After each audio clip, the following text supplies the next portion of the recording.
Okay, let's say that I know the determinant of this matrix. And I want to get the determinant of A plus 2, B plus 3, C plus 1, D, E, F, G, H, I. That equals the determinant of A, B, C, D, E, F, G, H, I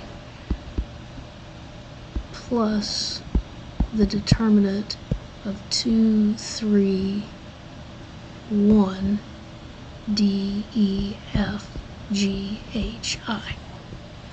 So when I'm adding something to each one, then I can add the determinants of those two matrices that way. Notice that I had to have the whole rest of the matrix in there. Now that's different from if I know the determinant and I have A, B, C, D, E, F, G, H, I, and I want to find the determinant of A minus 2D, B minus 2E, C minus 2F, D, E, F, G, H, I, then what I did right there was I added a multiple of a row to another row. That leaves the determinant unchanged.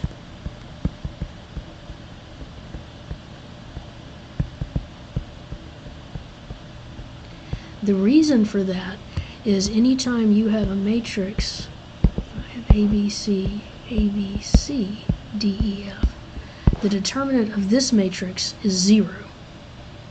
So if you have two rows that are the same or two columns that are the same, the determinant is 0. Now, if I multiplied this row by 2, the determinant is still 0 because multiplying by 2 multiplies the determinant by 2. So adding a multiple of a row or a column to another row or column does not change the determinant.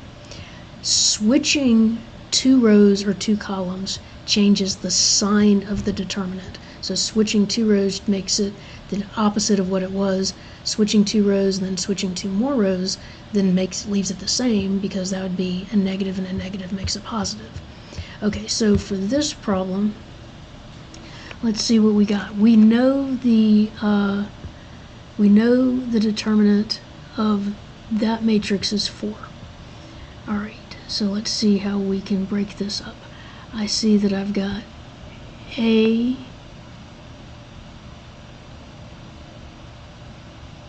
so this top row is the same as subtracting 5 times the second row. Okay, so how did I get to this matrix? So A, B, C, D, E, F, G, H, I. The first thing I did was I did minus 5 row 2 to the top row, and that got me A minus 5D, B minus 5E, C minus 5F, D, E, F, G, H, I. Okay, then the next thing that I did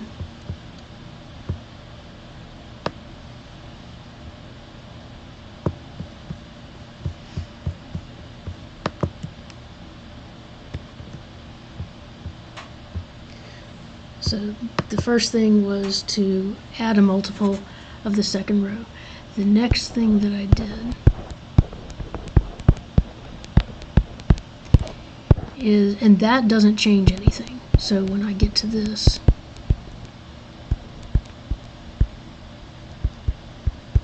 the determinant of this is the same as our original determinant. Okay. Now I'm going to swap rows 2 and 3.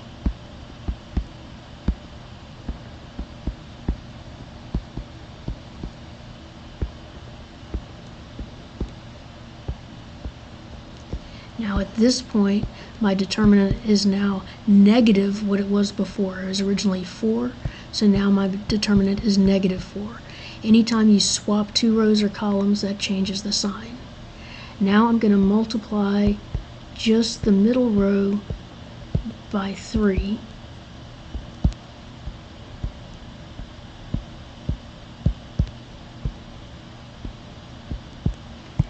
And that will multiply my entire determinant by 3. So now my determinant will be negative 12. Now I'm going to add 3, no, I'm going to multiply the bottom row by negative 1.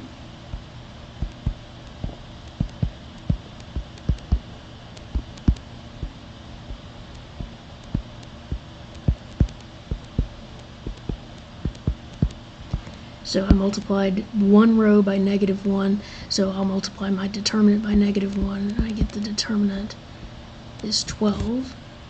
And then I add row 2 to row 3, that doesn't change the determinant. So add row 2 to row 3, and adding a row to another row does not change it.